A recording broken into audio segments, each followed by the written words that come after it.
Hi friends, welcome to சிகி channel. நம்ம சேனலில் இன்னைக்கு பாரம்பரிய அரிசியை வச்சு புட்டு தாங்க செய்ய போகிறோம். அதாவது மாப்பிள்ளை சம்பா அரிசியில் புட்டு எப்படி செய்யறதுதாங்க பார்க்க போகிறோம். மாப்பிள்ளை சம்பா அரிசி இந்த மாதிரி தாங்க இருக்கும். அரிசியை கழுவிட்டு 2 மணி நேரம் ஊற வைக்கணும். ஊறின பிறகு தண்ணியை வடிகட்டிட்டு வெயிலில் நல்லா காய வைக்கணும். 3 அல்லது 4 நாள் காய வைக்கணும். மிஷினில் கொடுத்து கொரப்பாக புட்டுக்குன்னு சொல்லி அரைச்சி எடுத்துக்கணும். புட்டு மாவு நான் 3 கிளாஸ் எடுத்திருக்கேன். கப்பு கிளாஸு எதில் வேணாலும் நீங்கள் அளந்து எடுத்துக்கோங்க. அடுப்பை பற்ற வச்சுக்கணும். வெறும் வானலில் புட்டு மாவை நம்ம வறுத்து எடுக்கணும். சூடு ஏறினாலே போதும். அனல் மீடியமில் இருக்கணும். ஹைலாம் வைக்கக்கூடாது, தீஞ்சி போயிடும். இந்த அளவுக்கு சூடு ஏறினா போதும். அடுப்பு ஆஃப் பண்ணிடலாம். நல்லா மாவு வாசனை வரும். மாவு வாசனை வந்த பிறகு வேறு ஒரு பாத்திரத்தில் நம்ம மாற்றிக்கணும். தண்ணி நம்ம கொதிக்க வச்சு எடுத்துக்கணும். உப்பு 1/4 டீஸ்பூன் அளவு சேர்த்துக்கணும்.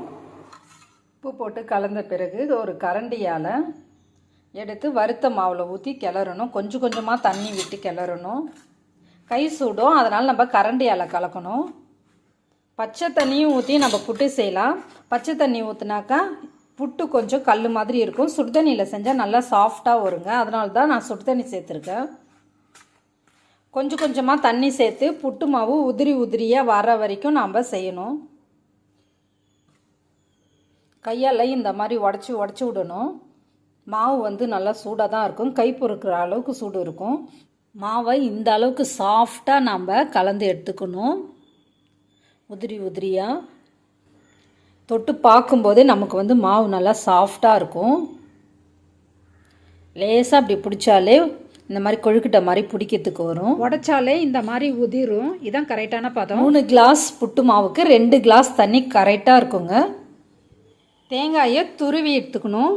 புட்டு வேகிற வச்சு இந்த மாதிரி தாங்க இருக்கும். இட்லி குண்டாவில் நம்ம இட்லி வேக வைப்போம் இல்லைங்களா, அந்த மாதிரி தான் இதில் புட்டு நம்ம வேக வைக்கணும் ஆவியில். இதில் நம்ம தண்ணி ஊற்றிக்கணும். 3 கிளாஸ் அளவு தண்ணி ஊற்றிக்கணும். புட்டு வைக்கிற அச்சு இந்த மாதிரி தான் இருக்கும். அதனுடைய மூடி இப்போ நம்ம இந்த அச்சியில் முறுக்கச்சி மாதிரி இருக்கும். இதை நம்ம இது உள்ளே சேர்த்துக்கணும். இந்த அச்சியில் நம்ம கொஞ்சம் கொஞ்சமாக புட்டு மாவை போடணும்.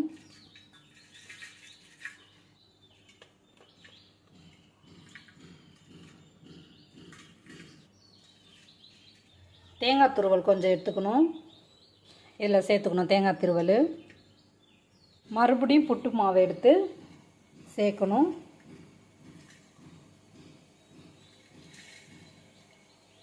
அச்சு முழுவதுமே இந்த மாதிரி மாவு போட்ட பிறகு மூடியால் மூடி இந்த மூடி எடுத்து நம்ம மூடிடணும். தண்ணி கொதிச்சிட்ருக்கு. இது மேல் மூடி, இது அடிப்பாகம். அடிப்பாகத்தை இப்படி இந்த மாதிரி வச்சு இப்படி அழுத்தி விடணும். மல்லாட்டை பயிரை வறுத்து வச்சுருக்கேன். மிக்சியில் பவுடர் பண்ணி எடுத்துக்கணும். எள்ளும் அதே மாதிரியே வெறும் வானலில் வறுத்து எடுத்து வச்சுருக்கேன். இதையும் நாம் மிக்சியில் பவுடர் ஆக்கணும்.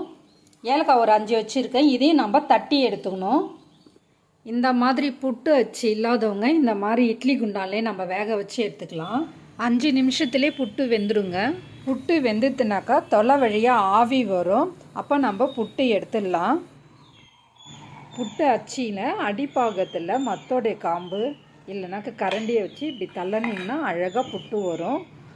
புட்டோட அடிப்பாகத்தில் அந்த அச்சு ஒட்டிகிட்டு இருக்கும். நம்ம அதை எடுத்துடணும். மிக்சியில் பவுட்ரு பண்ண மல்லாட்டத்தூள், பொடி பண்ண எள், இதெல்லாம் சேர்த்திங்கன்னா நல்லா வாசனையாக இருக்கும். இது ஏலக்காய் தூள், அடுத்தது வெல்லம். இந்த மாதிரி செஞ்சு சாப்பிட்டிங்கன்னா ரொம்ப நல்லா டேஸ்ட்டாக இருக்குங்க. மாப்பிள்ளை சம்பா அரிசியில் புட்டு நீங்கள் இந்த மாதிரி செஞ்சு பாருங்கள். எல்லாருமே விரும்பி சாப்பிடுவாங்க. இதில் சேர்த்துக்கிற பொருளும் ரொம்ப நல்லா சத்தானதும்.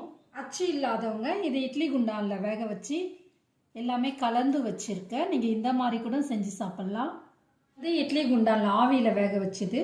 இது புட்டு அச்சியில் வேக வச்சு. நீங்களும் இதே மாதிரியே ட்ரை பண்ணி பாருங்கள். இந்த வீடியோ பிடிச்சிருந்ததுனாக்கா சப்ஸ்கிரைப் பண்ணுங்கள், லைக் பண்ணுங்கள், ஷேர் பண்ணுங்கள். பாய்.